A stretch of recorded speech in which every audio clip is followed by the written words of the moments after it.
सापेक्ष शब्द आहे, याला कुठेतरी कुणाला तरी बांधून ठेवायचा आहे. तो सापेक्ष शब्द जर आपण लक्षात घेतला, स्त्री धर्म म्हणजे त्याला पुरुषाची अपेक्षा आहे त्या धर्माला, तेव्हा पुढे तो स्त्री धर्म होतो.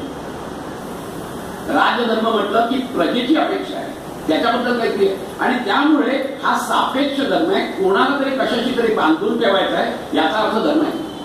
मग कोणाला बांधायचा आहे? तर स्वाभाविकच माणसाला बांधायचा आहे. कारण हा सगळा धर्म कोणासाठी आहे?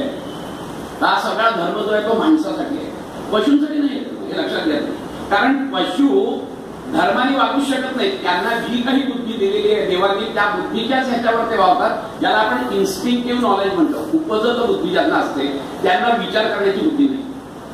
आणि विचार करण्याची बुद्धी नसल्यामुळे त्यांना जसं देवाने जन्माला घातलाय, ज्या इन्स्टिंक्टने, ज्या उपजत सगळ्या त्यांच्या प्रवृत्ती आहेत त्या प्रवृत्तीप्रमाणेच ते वागतात. त्यांना विचार करण्याचं स्वातंत्र्य नाही. ते स्वातंत्र्य आम्हाला आहे. आणि त्यामुळे त्या स्वातंत्र्याच्या जोरावर आम्ही सुखी होऊ शकतो. त्या स्वातंत्र्याच्या जोरावर आमच्यामध्ये विकसित चैतन्य आहे, त्यांच्यामध्ये विकसित चैतन्य नाही. चैतन्य आहे पण विकसित नाही आहे. माणसामध्ये विकसित चैतन्य आहे आणि त्या विकसित चैतन्याच्या जोरावरच तो दुःखातून मार्ग काढत काढत सुखापर्यंत जाऊन पोहोचतो. आणि शेवट सर्वात सांगायचं तर इटर्नल ब्लिस ज्याला म्हणतो आपण, शाश्वत सुख, त्या शाश्वत सुखापर्यंत जाण्याची त्याची क्षमता आहे. का? तर त्याच्याकडे बुद्धी आहे. आणि म्हणून धर्म जो आहे तो धर्म माणसासाठी आहे, पशूंसाठी नाही. हजारो वर्ष पशु जसं आहे तसंच वागताय. हजारो वर्षापूर्वी 100 हरणं एकत्र आली आणि एक जर वाघ किंवा सिंह आला तर त्यांच्या उपजत बुद्धीला एवढं माहिती आहे की वाघ किंवा सिंहाला तर पळून जायचंय आणि ते पळून जातात. कधीही असं झालेलं नाहीये की बाबा त्या सगळ्या लोकांनी एकत्र सभा घेतली आहे आणि सांगितलंय की आपण 100-200 आहोत आणि तो एकटा वाघ काय करणार नाही.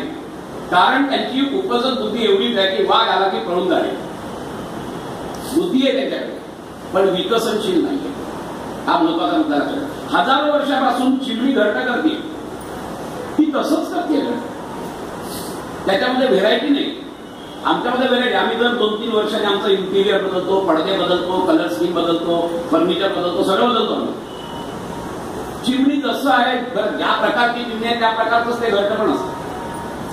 त्यामुळे घरटं बनवते म्हणजे बुद्धी आहे तिला, पण त्याच्यात नाविन्य नसल्यामुळे ती विकसनशील नाही. आमच्यामध्ये पण बुद्धी आहे, पण आमची विकसनशील बुद्धी आहे. आणि त्या विकसनशील बुद्धीचा उपयोग करून आम्ही धर्माच्या दृष्टीने, धर्माचा आधार घेत आम्ही सुखाच्या वाटचालीकडे चाललेलो असतो.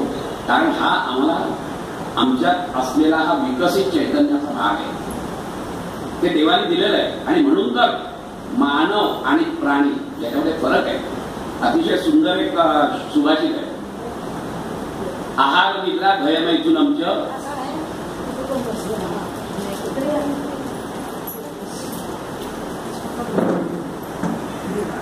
मान्यमेतत् पशुभिः नरः बुद्धिर्हि तेषाम् अधिको विशेषो बुद्धिर्नः पशुभिः समानः. आहार निद्रा भयमैथुन या 4 इन्स्टिंक्ट मी मगाशी जे सांगितलं ते उपजत ज्या काही प्रवृत्ती आहेत त्या प्रवृत्ती मनुष्य आणि प्राणी दोघांच्याच सारख्या आहेत. आहार निद्रा भयमैथुन 4 गोष्टी आमच्यात पण आहेत, प्राण्यांच्यात पण आहेत. पण तरी देखील आम्ही वेगळे का? बुद्धिर्हि तेषाम् अधिको विशेषो. आमच्यामध्ये बुद्धी आहे आणि ती जर आम्ही वापरली नाही तर आम्ही पशुच आहोत.